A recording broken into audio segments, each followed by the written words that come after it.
Okay, so this is your news update for the early part of the day, if you will, depending upon when you're watching this video.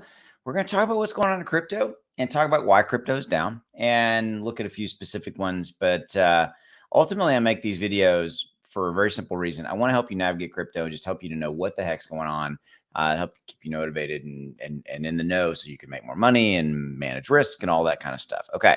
So if you haven't done so, hit that subscribe button and hit that like button. Please tell the algorithm that we are here. So from a news standpoint and what's going on in crypto, it's pretty much a very simple message. Risk, uncertainty. Okay. Crypto's down about 2.7%. And you know what? I didn't see on Friday, where did the stock market close? Because that is relevant to our discussion. Yeah. So the stock market on Friday closed down 336 and the NASDAQ closed down 195. And this was directly correlated to an event. And by the way, I think that crypto fared a lot better, didn't get hit nearly as bad. Is that on Friday, yesterday, in the last 24 hours, we got another inflation report, and it's called the PCE. And this is one of the key ones that the government looks at to see if inflation is cooling off. And it is inflation that is the centerpiece story of crypto, and inflation impacts crypto. Period. End of story. Drop the mic. Walk off the stage. It's inflation and the fear that it created and the uncertainty that it created, and the government's battling it, and all the reports that we get every month, and is the speculation and are we going to raise it to this or not? It's the count them, 7 interest rate hikes that we had in 2022. By the way, side note, that has never happened before, ever in the history of time. Yes, you heard me right. Okay. Uncertainty. That's the key. And so that's the big crypto news update for you, is that we are going to be here for a while. It ain't good news. I apologize for that. Don't shoot the messenger kind of thing. But it's one of those deals where you need to know what's going on, right? And so the PCE report came out and basically said at the end of the day that inflation is not going down as much as we would want it to, expect it to, and it's created uncertainty. Okay. And uncertainty means you're going to see this. Uncertainty means you're going to see that going down. You're going to see that going down. You're going to see these red numbers. That's what uncertainty creates. Because think about it, it's real simple. If there's uncertainty in a market, crypto, stocks, what happens?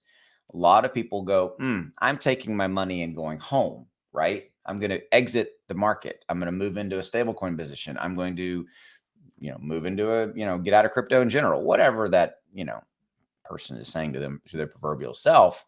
But that's what creates uncertainty, creates that. And that's the news. That's the update. That's what you need to know. We are going to be here for a while, because here's the key. We get another big inflation report, the CPI, the Consumer Price Index report, around middle of March, probably around March 14th, March 15th. Okay.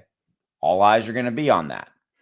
Then the FOMC, the Federal Reserve FOMC meeting, happens on March 21st and 22nd.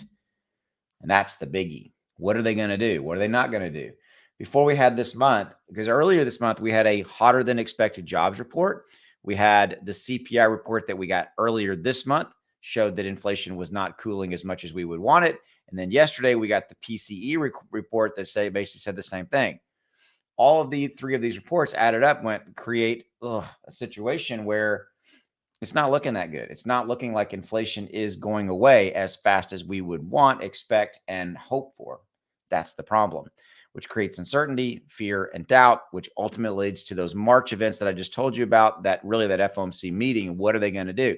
They're probably going to raise interest rates now 50 basis points. We were expecting a 25 because we thought that it was looking pretty good. It's not. It's not cooling off. That's your news. What does that mean to you at the end of the day? What does it mean to you when you see these reds? Well, it depends on what your plan is, depending on what your strategy is, depending on what your objectives are, right? What are you trying to do? Are you a long-term holder, or are you just, hey, I've bought my Bitcoin, my Ethereum, my Cardano, my Polygon, my Shiba Inu, whatever it is. I bought it. I'm good. I'm holding, and I'm going to wait it out. And I'm just going to I'm going to look down the road for those down the road returns. If that's kind of who you are, which is kind of mostly who I am, I do some swing trading along the way, but I'm basically a long-term buy and hold kind of guy. if you're kind of that way and you have a plan and you know what your cost is, you know what your profit targets are, this is just a minor road bump. I'm not minimizing the devastation and things that have happened in 22. I'm just simply saying that if you're looking at it with a multi-year view, then, it's just this too shall pass, as my grandfather and my father both used to say. Anyway, food for thought. Thanks for your time. I'll see you. Go make some money. Bye.